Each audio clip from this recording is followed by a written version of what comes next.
This webinar is for those who are new to government contracting and want to know a little bit more. It's designed for established businesses that are looking to diversify their markets and expand their capabilities. Welcome to the Florida Procurement Technical Assistance Centers, doing business with state and local government agencies. The goal of this webinar is simple.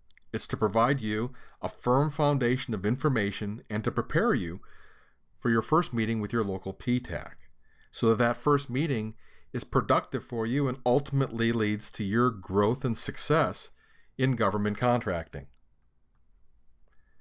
So a little bit about the program. The Procurement Technical Assistance Center program, or PTAC, was authorized by Congress in 1985 in an effort to expand the number of businesses that are capable of participating in the government marketplace. It's administered by the Department of Defense Logistics Agency, or DLA. The program provides matching funds through cooperative agreements with state and local governments and nonprofit organizations as well. Here in Florida, we provide government contracting assistance across the entire state, and nationwide there's over 300 PTAC centers that provide coverage across all 50 states and many U.S. territories as well. PTACs, for the most part, are usually headquartered at university centers or have circuit ride offices. And the point is that there's usually a PTAC specialist near you. So the PTAC program provides federal, state, and local government contracting assistance in three basic ways: through educational services such as this webinar that you're viewing, information services to include contract and technical research, and consulting services where you can sit down one-on-one with a government contracting specialist and discuss the specifics of your business. The services encompass understanding of contract laws and policies, registrations to include the System for Award Management, mentor-protege programs, cybersecurity clause compliance, and assistance with preferred small business certifications, to name a few. The presentation today is going to follow our Florida 6-step gateway process to government contracts. And it starts off by evaluating the government contracting market to see if it's even viable for your business. And if it is, where do you start? Once you've done that sort of examination, the next step is to look at establishing a good plan from getting you from where you are to your next customer. We'll look at some mandatory registrations that every government contractor must do in order to be eligible to receive a government contract. We'll look at some good preparation techniques to optimize your chances of success. We'll look at pursuing, which most people think of as solicitations, right? And it's providing proposals. And we'll look at what's entailed in that to ultimately receive that award of a contract or achieving a favorable result.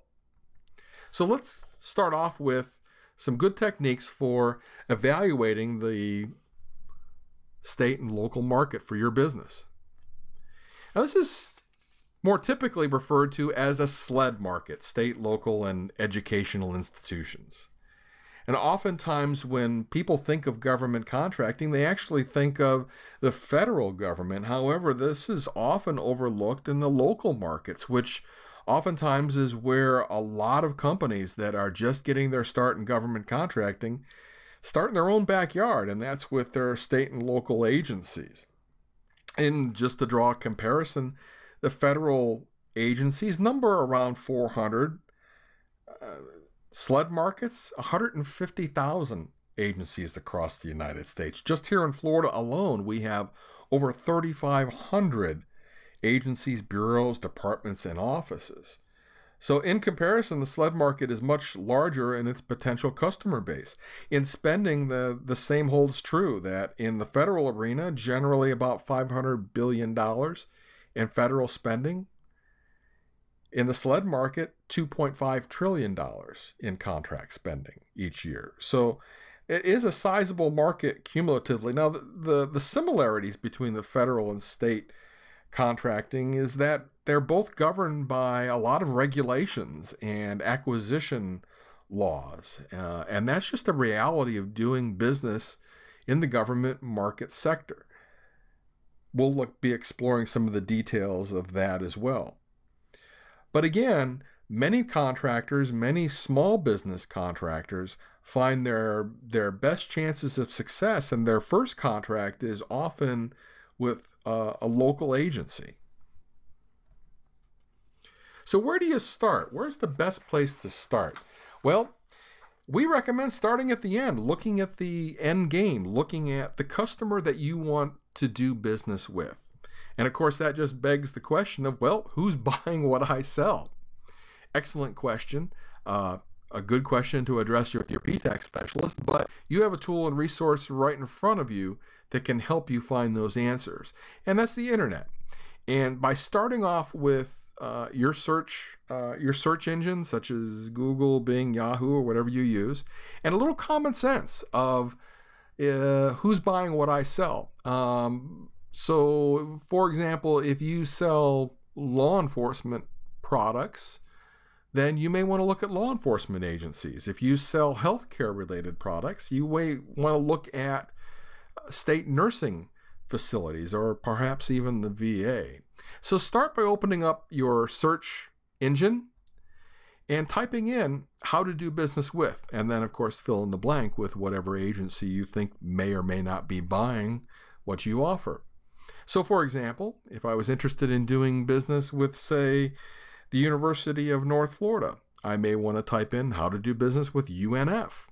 That will very rapidly take me to their procurement site, their purchasing site, where a lot of information is provided and is available online to how they buy, when they buy, how do they advertise opportunities. And that is going to be your first beginning steps of exploring your next customer. If this phrase doesn't work for you, you may want to look at, this has also worked well for me, say for example UNF, purchasing or procurement department. That will also usually produce some favorable results as well. So try these two phrases, and again, take some time, do some exploring, do some analysis. Again, we're in the analysis stage, right? The evaluation stage. Who's buying what I sell? Is this market for me? And that's all we're doing at this stage, is just trying to get a sense of the market potential that's available to our business.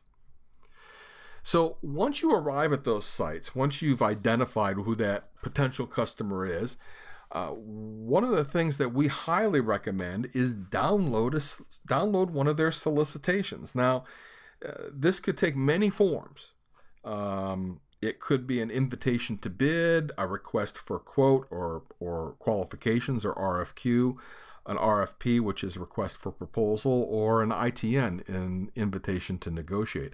But whatever the acronym, whatever it's called, take a look at their solicitations. And what you're looking for here is a solicitation that is familiar to your business, right? Is somewhat related to what you do.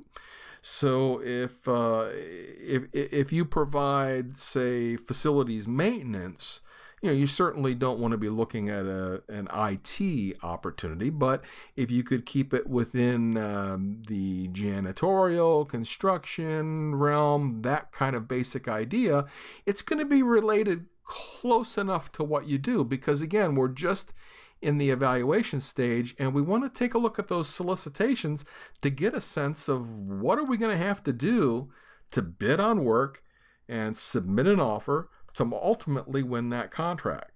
Now, again, we're just in the evaluation stage, a very early stage of this journey, and so don't get discouraged if the first solicitation you download is 500 pages. Keep looking, because many times more complex or larger contracts, the solicitations are very large. And nobody starts at the very top. Everybody starts at a attainable level that's right for their business. So perhaps you want to start at a more manageable type of acquisition of perhaps 5, 10, 50 pages before moving into those large complex acquisitions. So you start off there and then you work your way up. So, but the point of this is that it's always a good idea to look before you leap. So before going through the entire process and going through all the registrations and all the mandatory requirements, we want to make sure that we're doing that in a smart, focused, and organized way so that we're not wasting our time. And then again, we are connecting where we are to where we want to be in the most efficient way possible. So take a look at a few solicitations. They're going to be overwhelming at first. There's going to be definitely information overload. But the point of this is that, again, in preparation for your meeting with your PTAC specialist, that you're bringing things to the table, you're putting things on the desk that are tangible discussions of, okay, how does this work? What do these things mean? Is this viable to my business? And if it's not, we can help you find those opportunities that are more realistic for you. But the development of questions through the review of a solicitation is really going to invigorate that conversation and really going to give some traction underneath you towards moving forward.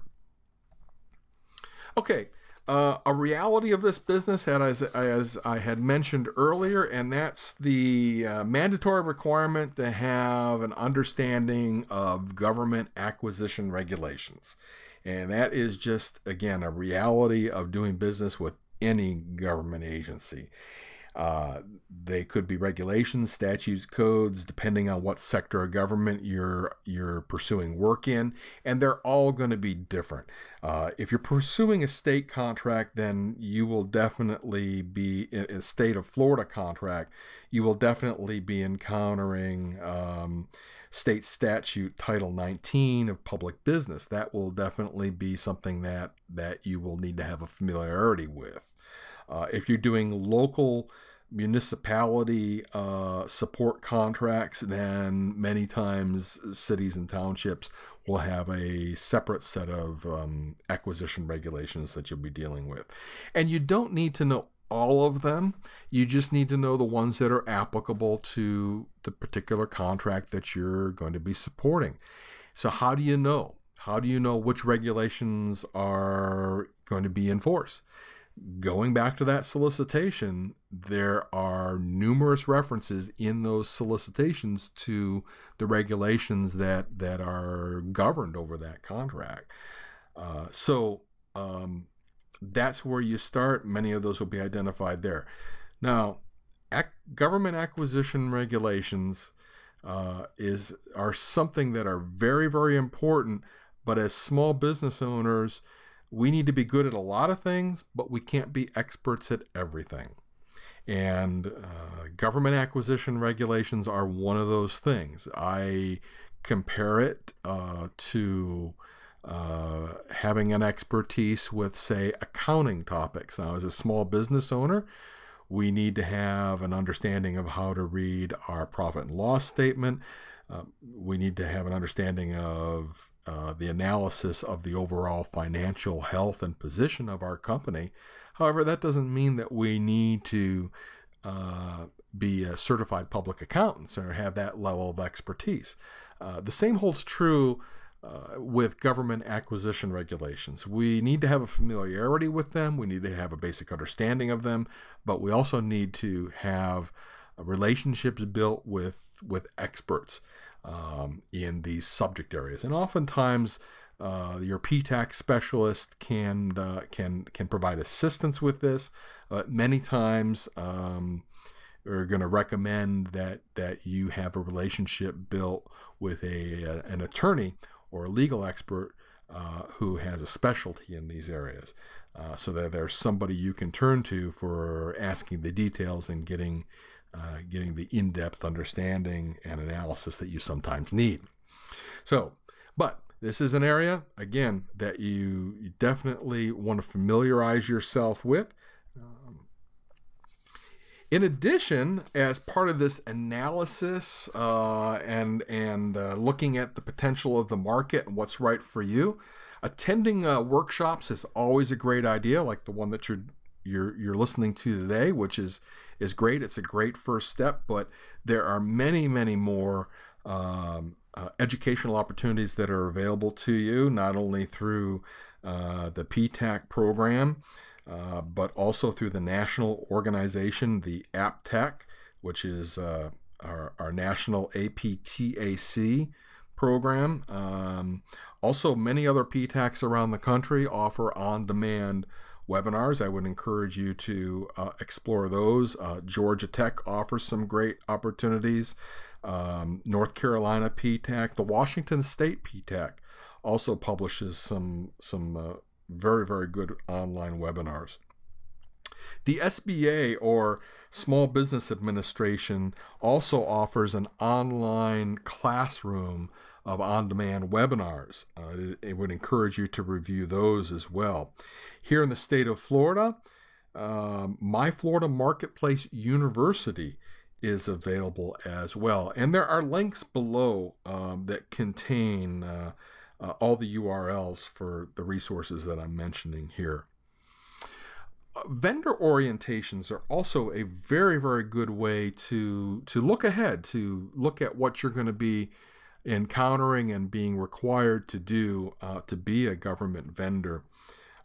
So many government agencies offer vendor orientations. So this is usually done on a monthly or quarterly basis, where the agency will essentially have an open house and invite businesses in who are interested in doing business with them. They'll publish this information on their website, and usually it's anywhere from an hour to half a day orientation. Well, they'll discuss what's coming up for the agency, how to do business with them, various contracts that they have, and what they're looking for in terms of the various products and services. Again, good way to get your feet wet, to get a sense of what's involved in government contracting at the state and local level. Connecting with a good business advisor is always an excellent idea. And hopefully that would be with your PTAC specialist, but there are a number of other great resources out there for advisory relationships, to include SCORE, the SBDC, the Women's Business Centers, and VBOC are also great resources for that. Many times, small businesses that are going for their first contract will find the advisors with prime contractors or other vendors that are already operating at a government site. So that's also a good thing to be on the lookout. So the point to all this section, this slide and the entire section, is cumulatively to round out your knowledge and your point of view on the state and local market, and where you should start centering your efforts and energy towards targeting those opportunities. All right, so let's move forward and say, okay, we've evaluated the market. We've said that, yes, this is something that I'm interested in looking at further. Let's go ahead and develop a plan from where I am now to building that business with my next customer. So I'm not going to get into the any of the specifics or mechanics about building a marketing plan. There's plenty of information about how to do a marketing plan. If you're looking for information and resources for that, I would encourage you to connect with SCORE. They have a number of great templates and resources available through their website. and they have a number of counselors who have expertise in the mechanics of developing a marketing plan. But what I want to talk about more is maybe some potential content that you can capture in your marketing plan for doing work with state and local agencies. So some of the things to consider in developing this is to have an understanding of discretionary, informal, and formal purchasing level activity. So what I mean by that is that the government buys in basically in different size structures of the contract or spending amounts. So discretionary purchases are usually credit card purchases, and it's very streamlined. It's less paperwork. It's more rapid. And the purchase threshold, usually on your discretionary purchases, or sometimes called P card purchases, those range anywhere between the top threshold on that $2,500 up to $10,000, depending on the agency. So state agencies, city agencies, they have different thresholds depending on what agency you're dealing with. In the state of Florida, the discretionary high level is $2,500. So those are credit card purchases. The informal purchases, or those mid-level purchases, are between $2,500 to $35,000. And it is what the name implies. It's less formal. It's a little bit more streamlined. Usually there are multiple offers that are requested and received from the government agency, so you still are in a competitive environment. However, the paperwork and the preparation, the size of the solicitations, again, is a little bit more streamlined on informal quotes. And again, state of Florida, between $2,500 up to $35,000 for that. Competitive solicitations. Now, these are the large, complex acquisition activities, and this is what you normally think of in terms of a thick request for proposal, or RFP, and a more rigorous proposal response. And those can go up into the millions and sometimes into the billions of dollars. So those are anything that are above the informal purchase threshold, up until the stratosphere there. So the point of this is just, one, to understand that there are differences in the size of purchase thresholds for government agencies, and that may be something that you want to capture in your government marketing plan. And it's important to consider many times what is attainable by your business. What can you handle in terms of cash flow? And sometimes starting at that discretionary level or the informal purchase level is the best place to start. It's attainable, it's doable, it's a more rapid acquisition activity. It doesn't mean that you have to stay at that level forever and ever. However, it is a good place to get your foothold and get your start. And there's going to be different scenarios for different businesses depending on what your circumstances are. Identifying your market is also something that you may want to consider in your marketing plan. So what sector of government? State, local, educational, institutions, public utilities, prime contractors? What sector are you interested in focusing on? Perhaps location is something that should be considered. Do you want to stay in the state of Florida? Do you want to stay in a regional area within the state of Florida? Or are you interested in a broader reach? Again, every business is going to have a different set of circumstances, capabilities, and constraints.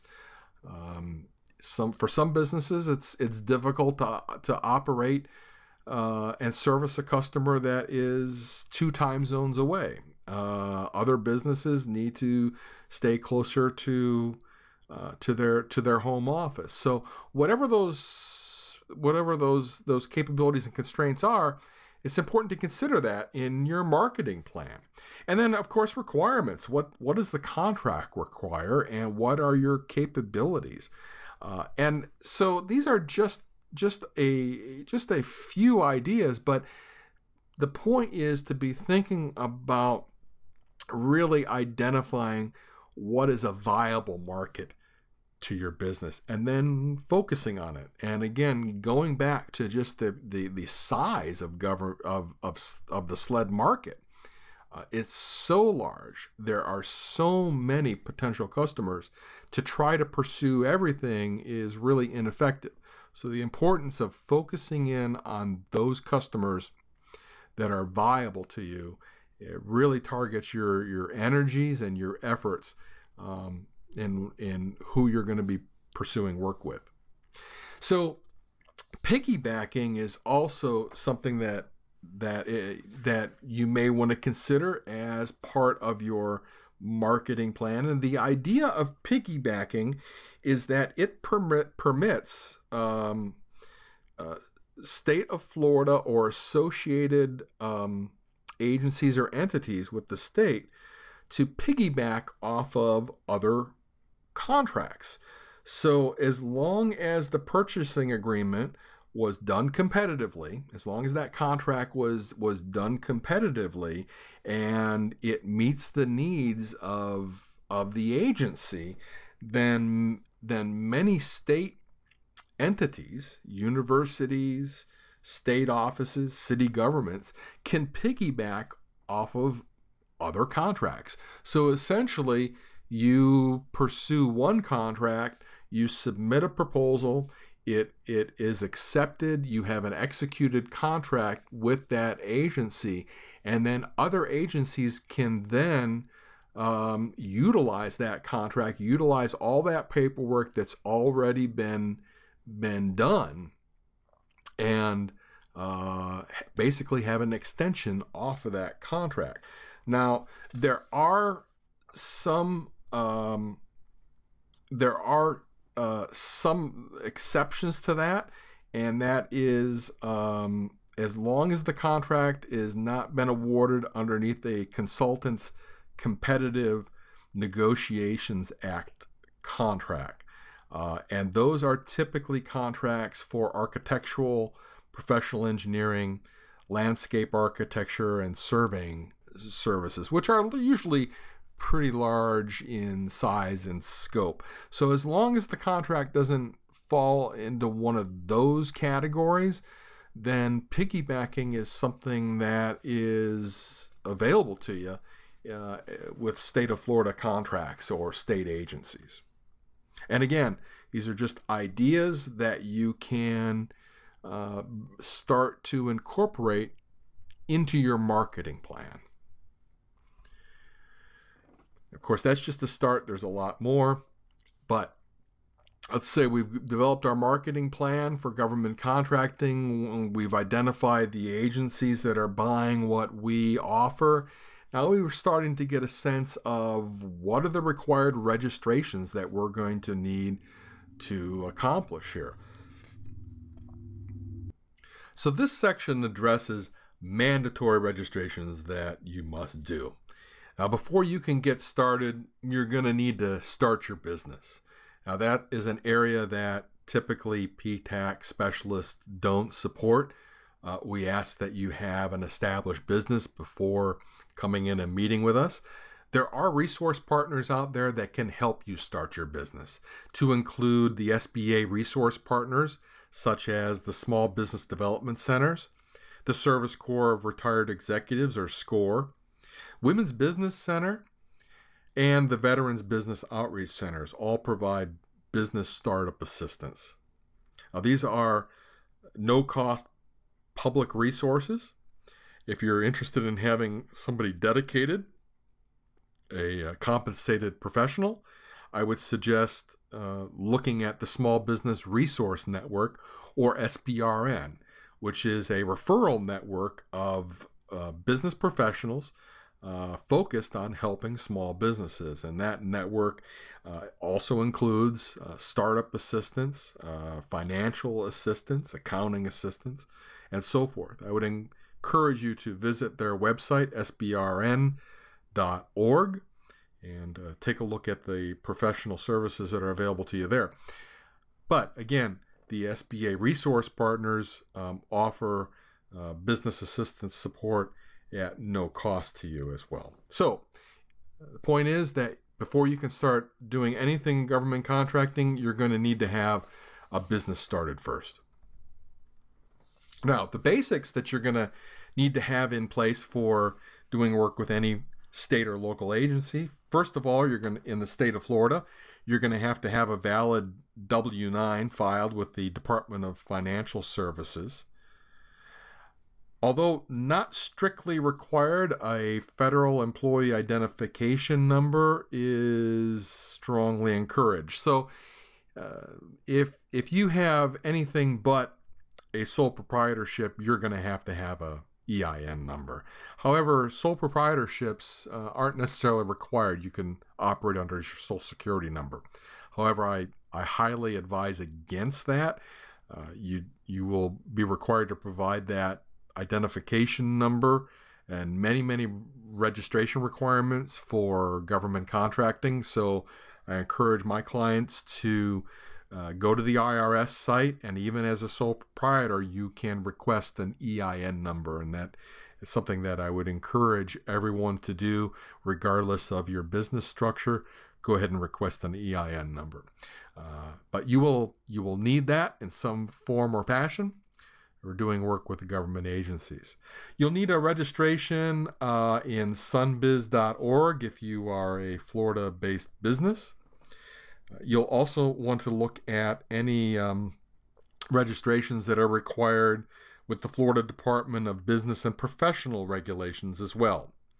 And finally, there's a plethora of many other registrations that are going to be unique to each government agency.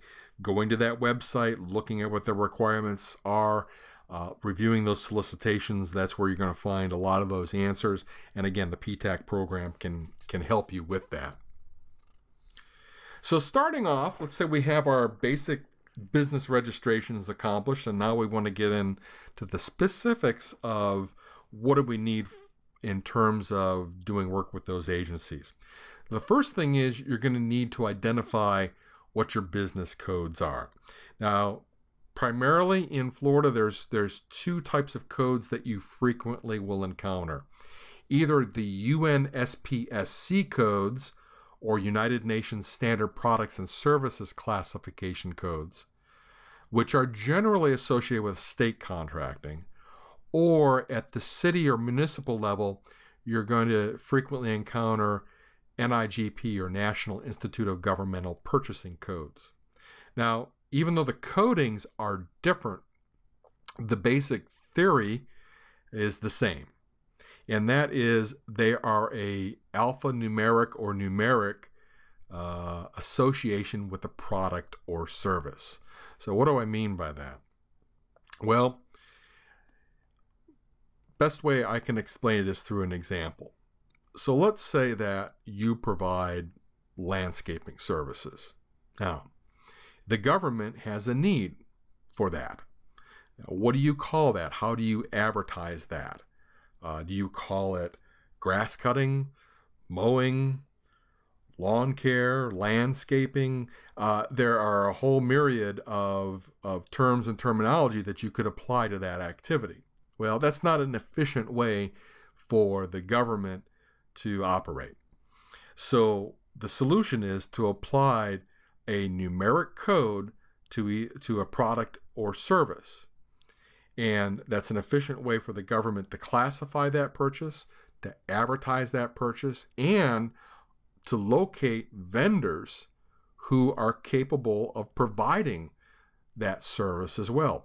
It also provides a conduit for the vendor and the agency to connect with one another through those opportunity postings. So it's much easier to look up a number than it is to put in a whole bunch of terminology and synonyms to a product or service. So that's all it is it's a numeric association with a product or service. So very important to understand that concept, because that's something that you're going to continuously use and reuse over and over and over as you explore this market, as you identify opportunities, and as you build relationships with customers. Many times the first thing they will ask you is, what is your business code? And that's the language that the government operates under. Another registration, so this is going to lead you, once you have those codes identified for your business, this is going to lead you to some of your primary registrations with government contracting. Now, a typical registration that's often required is a Dun & Bradstreet DUNS Registration. Links to all these URLs as well below. Again, it's a free registration, usually takes about 20 minutes to complete it, and usually will have your DUNS number issued to you within a day or two. When you first visit this page, it will ask you to put in your company name and location information. You may very well already have a DUNS number that has been established for your company. So look that up first and see if you already have one available to you. Once you have your DUNS number in hand, then you can proceed forward with some of the specific registrations for doing business with various agencies. Now, the one that I'm going to take as an example here is creating your registration with the state of Florida, and that's through My Florida Marketplace, or MFMP, the eProcurement system. And the specific registration that's required there is going to be the Vendor Information Portal, or oftentimes referred to as VIP site. Once you're at that site and completing the registration, it will ask you for your federal employer identification number. It will ask you for your DUNS number. It will ask you for your UNSPSC codes, right? Those are those business codes that I had mentioned just a few minutes ago. So it's going to ask you for all that information during that registration process. It's not a complex process. It's fairly straightforward. It will also ask you for a W-9 as part of that registration.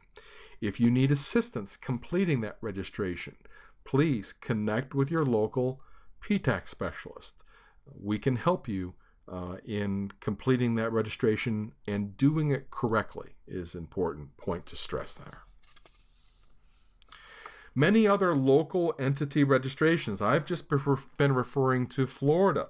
And again, to emphasize the importance of really being targeted about what you do here, this just mushrooms into more and more and more as you start looking at, well, if you want to do work beyond the state of Florida, you want to expand out into other states, there's going to be other registrations that are going to be required of you in each of the 50 states. There are literally tens of thousands of state and local and educational institutions that are available out there for you to pursue work with. Again, the importance of, are they buying what I provide? Do they have a need for it?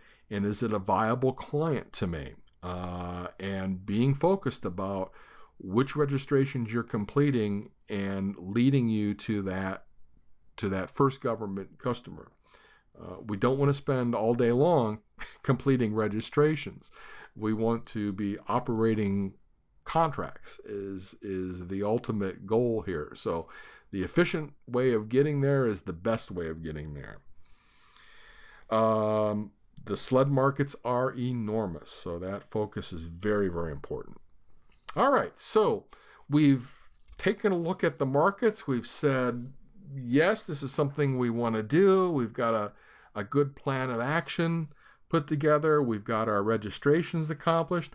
What are some things that we can do to really prepare ourselves for success? Well, one of the first things we can do is look at having a set of marketing tools that are focused on our state and local government markets. Now, government buyers see themselves as different, and they are different. Their purchasing activity is different. The acquisition process is very rigorous, more rigorous than a commercial buying activity. And so there should be a different approach to how you market to them and how you communicate to them. You're going to want to have a business card that is specific to the government contracting market. And what I like to have on the back of my business card is I like to have my business codes. Again, that's the language of the government contracting professional. Are those UNSPSC codes? If there's any small business certifications that I may have, I want to have those identified on my marketing information. I want to have my DUNS number identified there. Anything that communicates who I am, what I do, and more importantly, by having those components on my marketing materials, it immediately communicates to the customer that I have everything in place and in order to do work with their government agency. Word of mouth is always a positive thing. Many people start off in this business and say, I don't know anybody in government contracting. Well, maybe you do and maybe you don't. One of the best places to spread the word is your professional relationships. If you have a relationship with a lending institution, a banker, accounting professionals, bookkeepers, any vendors, let them know that you are expanding your business into into the government contracting market. You never know who somebody might know. And so by getting that referral system going is always a favorable thing. Social media, the people who are the acquisition professionals on the government side are people just like you and I, and they're no different. And they frequent social media sites. So having a presence, a smart presence in the right social media platforms is also important. On your website, having a dedicated tab or page that is focused on government contracting is important. I'm not suggesting that you completely revamp your site and overhaul the entire site. However, having one little tab that leads to a page on your website that specifically addresses government contracting, again, tells that customer, that government customer, that you acknowledge that there are some specific things that are focused on them and that your business is geared to supporting their requirements. Having something called a capability statement is something a little unique to government contracting. You may hear that requested from time to time. It's a one-page resume of your company. It's usually pretty simple and straightforward. It identifies who you are, what you do, your past performance, your experience. It is a leave behind or an introduction piece that you can share with a potential customer. Again, that reiterates who you are and what you do as a business. So having a variety of marketing tools focused on government contracting, very, very important to develop those and have those at your fingertips. And they're not one size fits all here. They are tailored, they are unique to each business and to each market and each market sector. So again, working with your PTAC can help you develop a level of professionalism and polish to those materials. Okay, also in preparation for pursuing opportunities, you should consider any small business certifications that you might be eligible for. And there's a whole variety of these that are available to you. Here in the state of Florida, for example, if you're a Florida-based business and you're interested in doing work with Florida agencies, then there are 3 primary certifications that are available to you. There are the minority-owned small business enterprise, or MBE, woman-owned business enterprise, or WBE, veteran-owned business enterprise, or VBE, are the three that are available for state agencies. And then it goes on and on. If you're interested in doing work for city agencies, for example, the city of Jacksonville, Florida, offers something called a Jacksonville Small and Emerging Business Certification, or JSEB. And that is a certification that's preferred by city agencies. If you're interested in doing work with a Department of Transportation related agency, such as a bus company or an airport or a port activity, then, or of course a highway contract, then a Department of Transportation Disadvantaged Business Enterprise, or DBE certification may be of interest to you. And then it even gets sometimes into even more granular certifications, with even individual agencies will sometimes have certifications available. For example, the many public school systems will have their own small business certifications. So the question is, well, which one should I get? Should I try to get all of them, some of them, none of them? The first thing to answer that question is, it depends if you're eligible for it or not. For starters, if you are eligible for them and you meet the qualifications, then the next focus point is going to be, well, which agencies are you pursuing work for?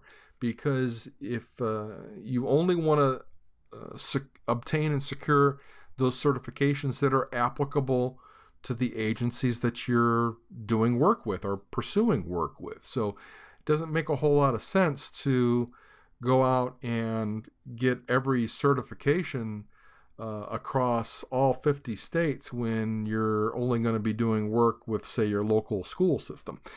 So again, going back and getting that focus on which agencies you're going to be doing work with or pursuing opportunities for, vitally important. And going back to the very beginning of this presentation, when I said it's important to do those searches for how to do business with, and then look at the solicitations from there, those two initial steps are creating a lot of the answers that you're going to be looking for downstream in this process, and save you a lot of time and energy, and really keep your efforts focused on winning opportunities rather than just going after certifications. So we move on. We've made good preparations. Now we're ready to actually pursue some opportunities and take a look at, we want to look at solicitations now, way beyond just sort of looking at them for the sake of evaluating them, but we want to look at them in terms of actually producing a proposal. Some good procurement sites where you can identify opportunities. The first one in the state of Florida is through My Florida Marketplace.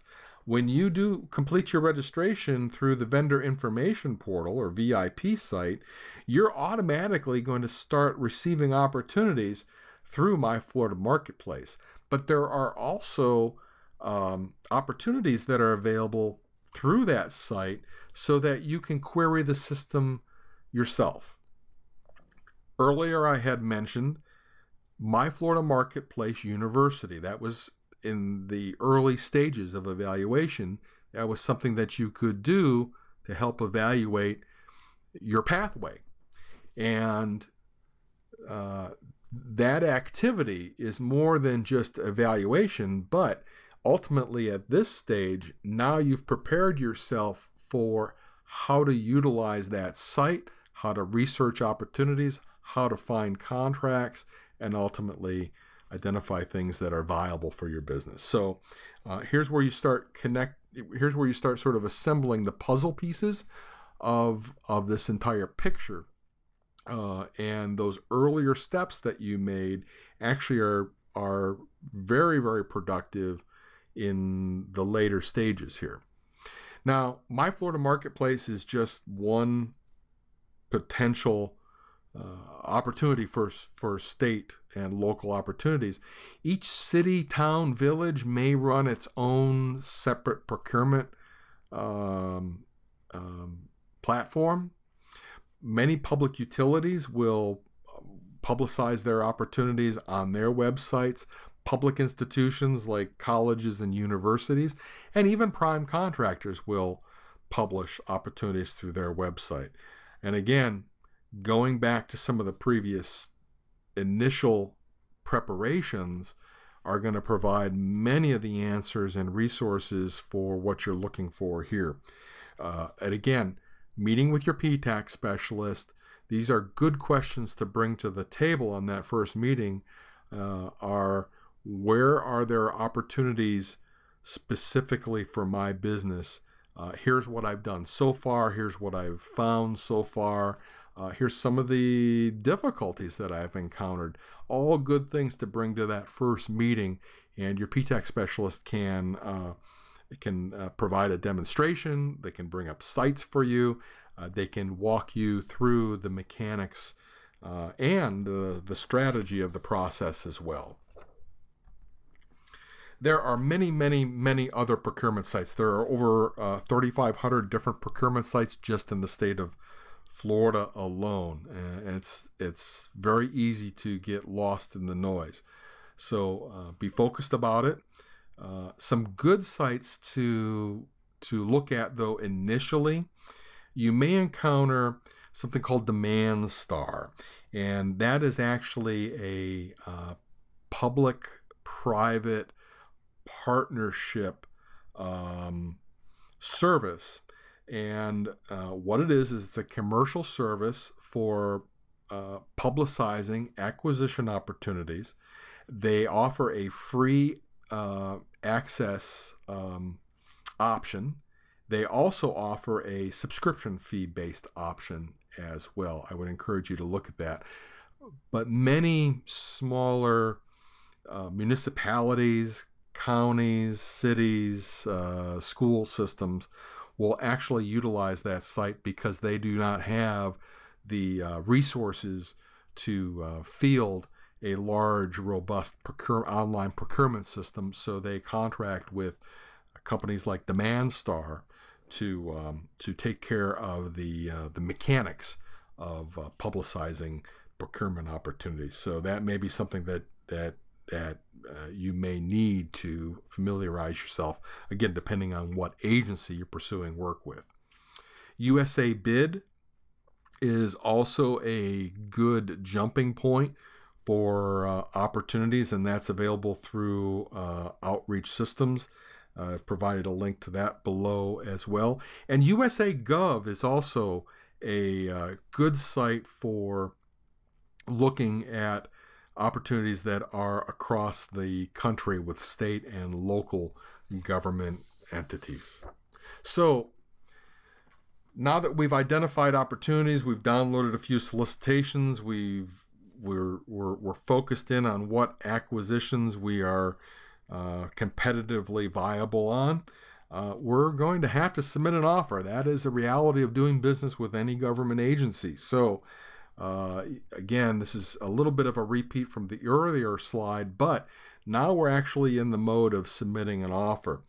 Now, you're going to encounter typically one of four types of solicitations, and that could be an invitation to bid, which is usually a firm fixed price, low price type of structured acquisition. Usually it's associated with construction activities, but that is an invitation to bid. An RFQ, or request for quote, sometimes it's called a request for qualifications. That's at your mid-level purchase. If you remember from the earlier part of the presentation where there's a mid-level purchase, that's usually an RFQ. RFP, or request for proposal, or invitation to negotiate, or ITN, those are your large, more complex acquisition activities. So you are going to encounter one of these four as you submit your offers.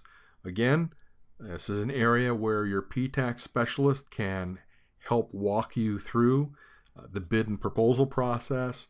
They can help review your offer and critique it for you and check for issues like compliance and things of that nature. So good people to know, good people to have on your side and utilize as a resource. So when you're bidding, you want to make sure that, one, you're meeting all pass-fail requirements. So what I mean by that is in most solicitations, there are certain things like past performance requirements, or they may require resumes of key personnel, or there may be certain insurance or bonding requirements or registrations that are required. You want to make sure that as you're looking at that solicitation, you are checking all those boxes and that your offer is compliant with all minimum pass-fail requirements. That's an area that you definitely need to be fully compliant in all your responses. Then from there, it's always a good idea when you review your proposal, I say to check the 3 C's, and that is making sure that, one, your offer is compliant with all solicitation requirements, that it's clear, it's easy to read, it's easy to understand. And then finally, is it compelling? Are you giving that evaluator reason to select you and award the contract? So always a good idea to review every solicitation and your offer against that solicitation in terms of, is it compliant, is it clear, and is it compelling? Okay, so we have gone through almost all of our steps. We are at the final stage of, we have submitted our offer, we have been awarded our contract, and now we have achieved success. What's next? Well, earlier, I had emphasized the importance of understanding government acquisition regulations. When you're supporting your contract, it doesn't stop at the bid and proposal process. It continues all the way through contract operations. So you want to make sure, again, that you're complying with all applicable regulations, statutes, and codes, again, that are referenced in that solicitation. The solicitation will eventually become the contract. The contract is what you sign and what you're obligated to fulfill. So having an understanding of what is being required of you is critically important here. And again, to echo what I had said earlier, not necessarily a hard requirement that you have a legal in-depth understanding. Of course, you can if you want, and the more understanding you have, the better. However, you should have, as a business owner, a functional understanding of how to operate that contract, how to fulfill every requirement within the rules and regulations. And when you get into the specifics of sometimes many gray areas in the regulations, that's where you want to turn to your experts and have that team around you of expert resources who you can turn to for asking those questions. So I think the understanding again here is to have a grasp of them, but more importantly, to understand when you need to ask questions, right? And when to recognize I'm at the limitations of my understanding on this subject, I need to turn to an expert. Reporting requirements, also very important in every government contract. Usually that's going to encompass things like record keeping, timekeeping, payroll records. Cybersecurity reporting is becoming increasingly important on government contracts. Every contract is going to be different with what the reporting requirements are. Again, going back to that solicitation, looking at that contract, that is going to provide the guidance on what reporting requirements you are obligated to fulfill. So review that carefully. And it goes on and on with more contract performance requirements. So every contract is different. Contracts are like fingerprints. No two are the same. And so even within one agency, even very, very similar contracts will have things that are different. So important to review what those requirements are for things like insurance, certifications, registrations, to understand what those are for each of your contracts and make sure that you're operating them compliantly. So if you haven't noticed already, one of the things that I have not referred to very much in the course of this presentation is the actual performance, the actual doing the work, whatever the service or the products that you provide. And that's intentional. The large part of government contracting is dealing with the contracts. It's dealing with the regulations, the reporting requirements, the paperwork, all the ins and outs of the contract itself. That's a large part of this. Doing the work, as a successful business, as a well-established successful business, you should know your business. You should know how to do the work. So not to be overlooked or not to be diminished in any way, shape, or form. Very, very important that once you're in there, you're doing a good job and you're delivering it on time. You're delivering it with the quality expectations that are outlined in the contract, that it's being done within budget, and so on.